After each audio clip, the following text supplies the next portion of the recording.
Tempo desde a ensinamentos de vários aspectos, menos ensinamentos que falam sobre Deus. Na faculdade isso piora, pois eles enfatizam a teoria que o homem veio do macaco, a origem do mundo através do Big Bang. E nessas aulas eu ando irritado, pois não creio nessas coisas, no absurdo Big Bang. Todavia, desde quando explosões... Perdão, ele faz uma pergunta. Todavia, desde quando explosões geram ordem? Mas por mais que eu tente argumentar com meus amigos e colegas, eles sempre jogam os fatos e teorias científicas, me deixando às vezes sem argumentos e comparando fatos bíblicos com a lógica mundana.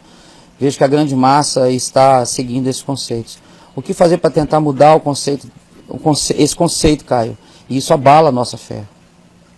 Porque a fé dele está baseada em quê? Porque eu gosto da ideia do Big Bang, leio física, astrofísica, não brigo contra essas coisas, vejo teorias se estabelecerem, caírem, são todas elas relativas. Deus criou de maneira processual, não criou o universo de maneira mágica, assim tipo, aí apareceram em 7 dias de 24 horas, todas as coisas. Eu não tenho esse tipo de convicção e não é importante. Não é importante, porque o que é importante foi criado. O que é importante é para o que foi criado. O que é importante é por quem foi criado. O que é importante é o que criou, deseja o que de nós. O que criou, pede o que de nós. O que criou, se manifestou e se manifesta como a nós. É só isso que importa. Agora o resto, meu amigo, é trauma de aluno de escola dominical, que ficou ali sendo catequizado, naquela criaçãozinha de flanelógrafo. Aí aqui apareceu o primeiro dia, aí luz, aí um facho de luz na flanela. Você viu, meu filho? No segundo dia, você foi longe. Lembra do flanelógrafo? Aí vem mostrando, aí até que no sexto aparece ali aquele monte de barro. Aí ela muda o barro, bota um barro com outra forma, aí até que aparece Adão. Aí vê assim um facho, um negócio que é o sopro divino. Aí ela vira e bota Adão em pé. Aí vai, então está feito aqui. Aí o cara vai para a universidade, lida com astrofísica, com física, com antropologia, com arqueologia, com paleontologia, e fica querendo que a Bíblia seja um manual de astrofísica, de física, de antropologia, de arqueologia, de paleontologia, e é estimulado por esse mundo de clérigos e religiosos estúpidos, burros, ignorantes e sem fé. Porque são pessoas cuja fé não está em Jesus nem na ressurreição. Eu sou um cara que minha fé em qualquer outra coisa é absolutamente relativa. Porque não me salva. O que salva é a certeza de que Deus estava em Cristo reconciliando o mundo consigo mesmo. E que Cristo, que é o Deus encarnado, é aquele que morreu na cruz pela absorção de toda a culpa humana e universal. E que já é aquele em razão de quem todos os Big Bangs podem ter acontecido, porque o Cordeiro de Deus foi imolado antes da criação de qualquer matéria ou de qualquer singularidade universal, de modo que a redenção precede a própria criação. E a minha fé está fundada no fato de que Jesus venceu a morte, e porque ele venceu a morte, eu também já sou um ser que venceu a morte nele, que já estou sentado nas regiões celestiais em Cristo Jesus, e o resto, sinceramente, meu querido, está aberto para a gente examinar, ver, sem conflitos, sem apologia, sem conversa fiada. Agora, uma pessoa que está nesse estado é porque a fé reside no argumento doutrinário do cristianismo. A fé não teve nenhuma raiz em Jesus, no significado essencial das coisas, porque a igreja não prega Jesus como o absoluto essencial de todas as coisas. A igreja prega a Bíblia como manual científico, histórico, inerrante, que todo cientista deveria levar para o laboratório para estudar ciência virando as páginas da Bíblia. Quando a própria Bíblia nem quer esse papel, nem tem esse papel, não assume essa responsabilidade, e o exame histórico dela mostra que ela não tem em si essa acurácia, nem nas descrições históricas que faz. Você lê no livro de Crônicas, a genealogia inclui o nome de um monte de gente para chegar num lugar. Lê num outro livro, em Deuteronômio, a mesma genealogia, deixa um monte de cara para trás e inclui outros.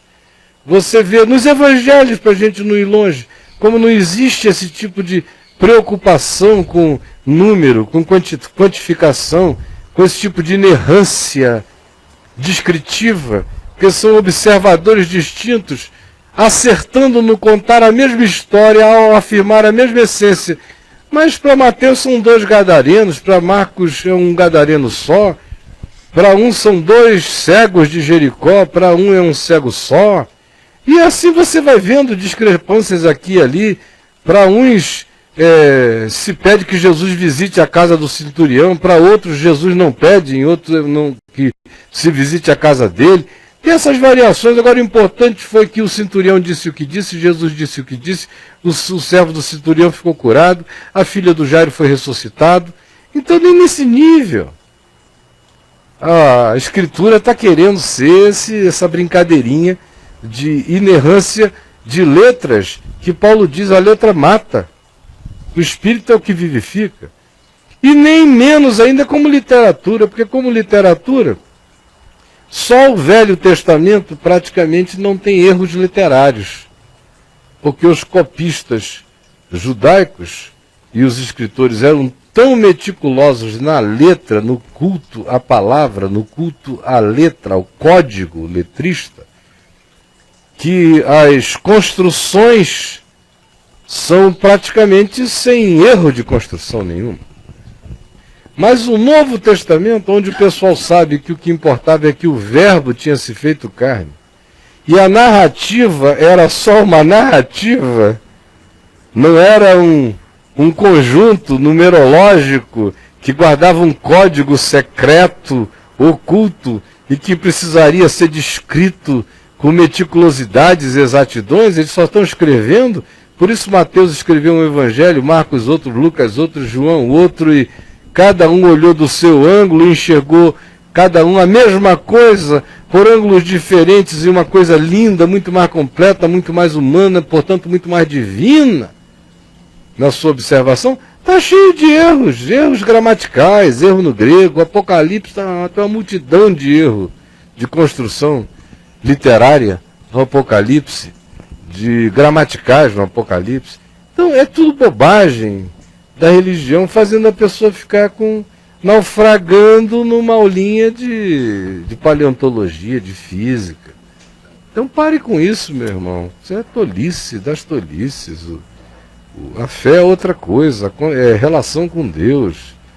E o que é essencial na fé é o que é essencial. As demais coisas, como diz Paulo, só servem para gerar distrações, discussões insensatas que corrompem a fé, como diz Paulo escrevendo aos Colossenses e também falando a Timóteo. E é nesse tipo de discussão insensata que corrompe a fé que o nosso amigo está afogado, ao invés de se voltar para o que é essencial. Aproveita a aula, aprende, sabe? Isso aí vai crescer. Há 40 anos atrás era de um modo, depois vira outro, daqui a 10 anos já é outro. Essa semana mesmo já tem um físico novo aí, anunciando no History Channel uma nova teoria do universo totalmente revolucionária. Eu sei até já o que ele vai falar. Ele vai começar a falar a partir da teoria das cordas, embasado na física quântica, nos multiversos. Mas e daí? Eu vou ver. Coisa boa. Como a gente se empobrece, né? Quando a gente vai se ficando exclui essa e fica nessa coisa da ciência e fé. hermética, essa Eles dualidade. cientistas e eu da fé, e que o cientista, essa guerrinha é tão empobrecedora. Quando a gente fala inclusive da distração, que a gente deve fugir da distração, a distração não é só o mundão, as ofertas, mas a distração é justamente isso. Mas vem cá, outro dia eu presenciei uma discussãozinha assim também, horrível, eu não tive ânimo para abrir a boca, mas de uma pessoa falando sobre o Big Bang e tal, e a outra dizendo, então você não acredita na Bíblia, porque a Bíblia não fala do Big Bang. A Bíblia não fala no Big Mas Bang. não é isso. Disse Deus, haja luz e houve luz. Como é que isso aconteceu? Só Deus sabe. O que são esses 7 dias? O que são? Ela não está interessada nisso, não. E Se ela mesmo o tivesse, ela significado de descreveria, Adão né? e Eva e tudo mais. É. A mensagem está ali, independente Claro, do significado. A história é aquela. O pessoal não consegue ir à essência das coisas. A letra mata. E o irmão está morrendo de letra, está naufragando nas letras emburrecidas, sem perceber a essência. A essência é Jesus. Jesus disse, vós examinais as Escrituras, e usou a palavra examinar no sentido de anatomizais, fazeis dissecação de defunto das Escrituras, julgando nelas encontrares a vida eterna. Pois olha, elas é que dão testemunho de mim. Então, parem de ficar com esse exame e olhem o testemunho que a Escritura dá de mim, porque o resto é o resto. Ô Caio, o protestantismo norte-americano compra muito essa briga, né? É. Eu lembro uma vez, Especialmente. eu lembro uma vez nos Estados Unidos, eu vi um adesivo num carro que estava assim, Darwin versus cristianismo. E está do Ridículo, mesmo tamanho, né? porque o cristianismo e Darwin tinham mesmo que estar brigando. Agora, por cristianismo eles querem dizer Deus, Jesus, verdade. O cristianismo é só uma coisinha patética, como eu estava falando hoje de manhã antes do Papo de Graça, num documentário que passou comigo andando por Roma e terminando na porta do Vaticano. É apenas o representante, o último bastião do Império Romano ungido com configurações religiosas. Isso é o cristianismo, essa coisa desgraçadamente patética. E aí, meu amigo? Vamos lá. Caião, sou muito insegura. Muito mesmo. Como mudar isso na minha vida? Atrapalha tudo. Aceitei a Jesus, creio nele. Sou sempre agradecido por tudo. Procuro viver em amor. Mas essa segurança tem atrapalhado muito minha vida e a minha fé. Não sei se você me entende, Caio. Insegurança psicológica? Ela para aí. Porque para ela a fé ainda está atrelada à emoção. É aquilo que a gente fala aqui pelo menos 2 vezes por semana. Foi né? pelo fato de dar uma emocionada que Pedro deu uma afundada. Né? Hã? Naquela questão da água. Foi pelo fato de dar uma emocionada que Pedro deu uma afundada ali. Foi ficar esmagado pela lógica do absurdo e o que gerou nele um sentimento de absurdificação do que ele estava fazendo. Mas é o que, pelo menos 2 vezes por semana, eu sou forçado a repetir. Né, que a fé não tem nada a ver com emoção nem com sentimento. Mas a igreja treina as pessoas para confundirem fé com emoção e com sentimento. É que eu sou perseverante, porque repetir isso direto eu repito. Meu site está cheio disso. Se ela for lá escrever a palavra sentimento em pesquisa, ela vai ver um monte de textos meus falando a esse respeito, que fé não é sentimento, fé não é emoção. Mas a igreja treina as pessoas a isso. Por isso é que todo mundo diz, então eu senti de Deus. Então eu senti que Deus falou ao meu coração. Então eu senti o testemunho para fazer isso. A fé dos crentes é sentimento, é sensação. Aí se o cara não está eufórico, ele está sem fé. Totalmente volátil. Se ele está com tristeza, ele está sem fé.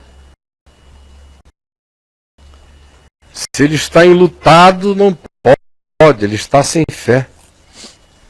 Porque a fé que a religião, especialmente a religião pentecostal, neopentecostal, existencial e de natureza mais psicológica e de sugestão do que vinculada à confiança na palavra, ensina para as pessoas, é isso aí. Aí o cara fica nessa ciclotimia. E uma pessoa que seja psicologicamente insegura, por natureza, vai ficar mais insegura ainda. Se ela não fosse religiosa, a essa altura do campeonato, ela talvez já estivesse mais segura na caminhada humana dela do que sendo religiosa.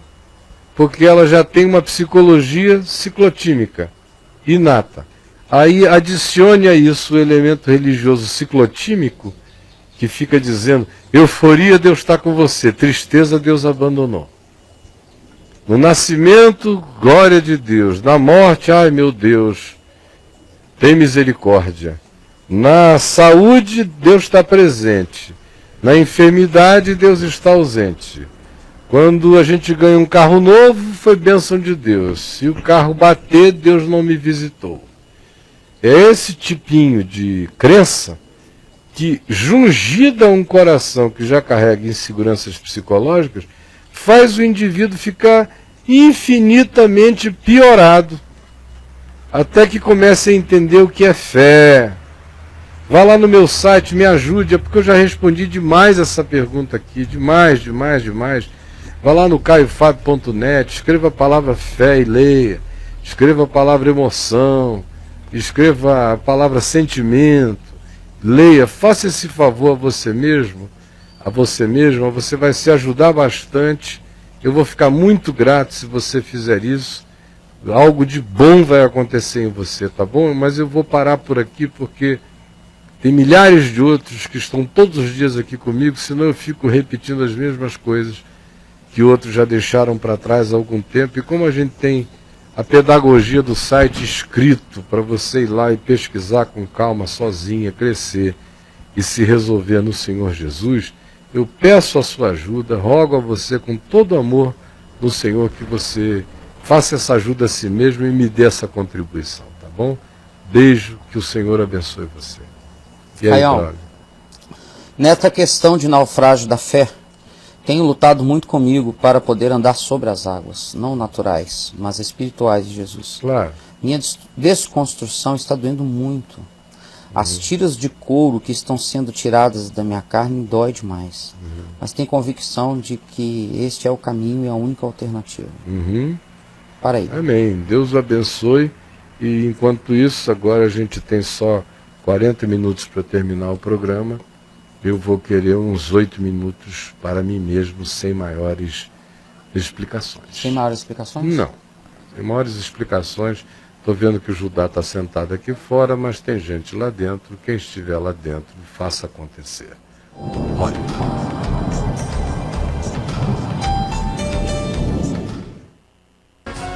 É a maior ação voluntária global pelo meio ambiente. Centenas de milhares de pessoas em 7 continentes construindo um movimento para a mudança.